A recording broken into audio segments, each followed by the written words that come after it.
भगवान श्री कृष्ण जब माता देवकी और पिता वसुदेव को कंस के चंगुल से छुड़ाने गए तब उनकी उम्र 14 वर्ष थी। उनकी माता ने उनसे पूछा कि बेटा तुम तो भगवान हो, तो तुम हमें पहले ही कंस के चंगुल से छुड़ा सकते थे, इतनी देर क्यों कर दी? तो कृष्ण जी ने कहा, माता क्या पिछले जन्म में आपने मुझे 14 वर्ष का वनवास नहीं दिया था?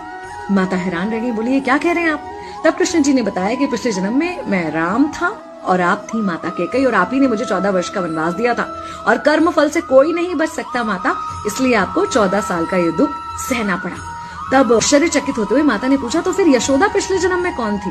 कृष्ण जी ने बताया, वो थी माता कौशल्या, जो 14 साल तक अपने पुत्र से अलग रही थी। उन्होंने उस दुख को सहा था, इसलिए इस जन्म में 14 साल मैं उनके पास रहा और मेरे साथ रहने का माता और पुत्र के प्रेम का सुख उन्हें मिला। कहने का मतलब यह है कि कर्म फल से ना उस युग में कोई बचा था, ना आज कोई बचेगा। खुद भगवान भी कर्म फल से नहीं बच सकते, इसलिए अपने हर एक कर्म को बहुत सोच समझ कर कीजिए, क्योंकि जिसके भी खिलाफ आप कुछ गलत कर रहे हैं उससे आपकी शत्रुता कुछ समय या शायद एक जन्म की है, लेकिन उसके साथ कुछ गलत करके आप अपने कई जन्म बिगाड़ सकते हैं।